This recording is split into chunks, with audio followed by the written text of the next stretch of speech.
I feel like this has become a year where my reading has specifically changed and become a lot more powerful. Now, I've read a lot for years, but over the last few years, I've implemented a system of tagging my reading.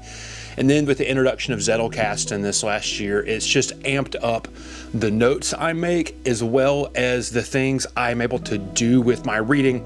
And that's what we're going to talk about in this video. So I'm Chad Brooks. I'm a pastor here in Louisiana, and I make videos about the Bible, the spiritual life, and the everyday life of a pastor. Normally, I'm making Bible videos. That's what many of you come to this channel and are used to. And every year, I buy a brand new Cambridge wide margin hardback, and I just take notes in it profusely. And when I recovered one in a video from a few months ago, I said that this is not going to become a Bible rebinding channel. I also made a video a few months ago where I introduced the idea of how to use an analog Zettelkasten for spiritual formation, for Christian reading, for Bible research, that sort of thing. And this kind of is turning into a Zettelkasten channel. But from what I can tell in the comments, people are loving it, so I'm going to just keep the train rolling.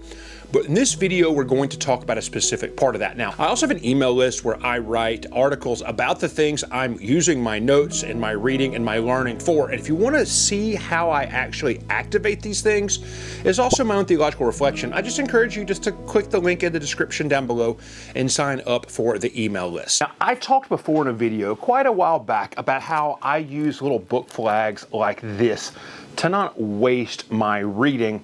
And back then, what I did was I assigned a color code to these little book flags, and the color code almost went across my journals, my Bible reading, as well as just, reading any random book that I happen to be reading. And it works really well. You can see how right here is a book that has been just completely marked up and uses these book flags and the color codes. But there's a problem to this system. And I've got older books. Like here's one right here that I read, a lot a couple of years ago and is completely marked up. And even though there is a color code to all of these, let's say I had the good intention when I finished a book to go back and make note of the things that I had in here, but it didn't always happen.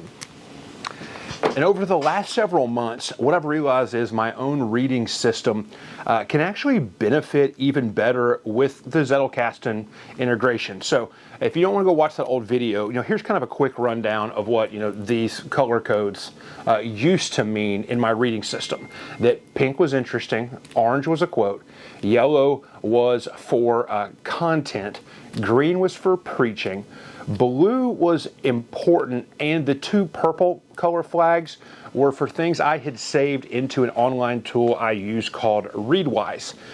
That worked pretty well, and there's a lot of kind of correlation between my Bible reading and my journal stuff, especially with the green and the yellows, the preaching and the content.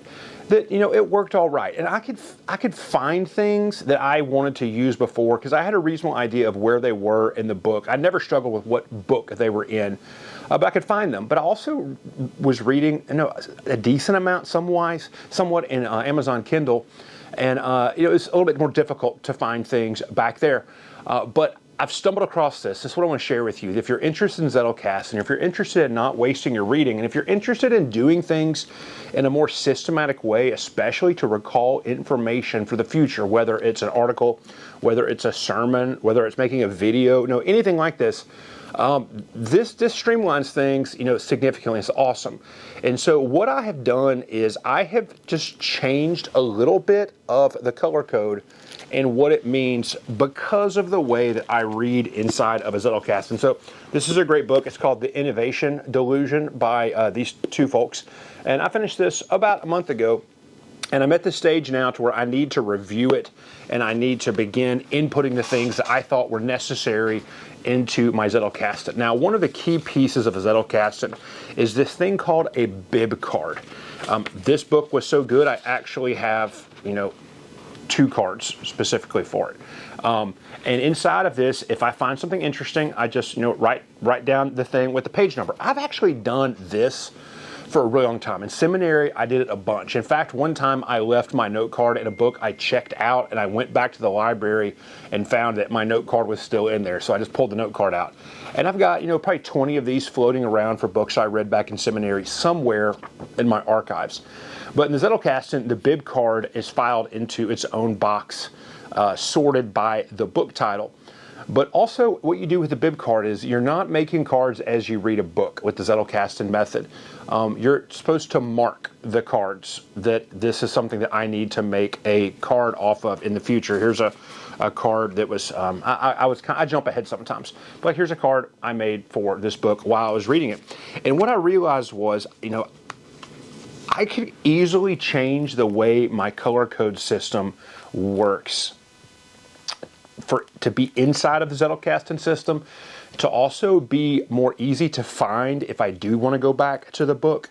And this is all I did. So, my previous color code, I'll pop that image up here on the screen. Was pink was interesting, orange was a quote, yellow was content, green was preaching, blue was important or big idea, and then the purples were things I had saved into Readwise. Now this is how it functions, and I'll explain this with the bib card thing. If I just find a part of the book is interesting, but I don't feel the need to make any sort of a permanent note about it, it gets the pink, it gets the interesting. Orange quote stays the same. Yellow content stays the same. Green preaching stays the same. Those are the stuff I might go back, especially the green pieces. I'll enter those into my little 3x5 card system that I made a video about before. Blue is for the things that make the bib card. So if I have made a note on that idea inside of the bib card, it gets a blue. And then the purples, because I always, since there's two purples and I never finish one of these little things at the same time, I actually order them like in absolute bulk from Amazon.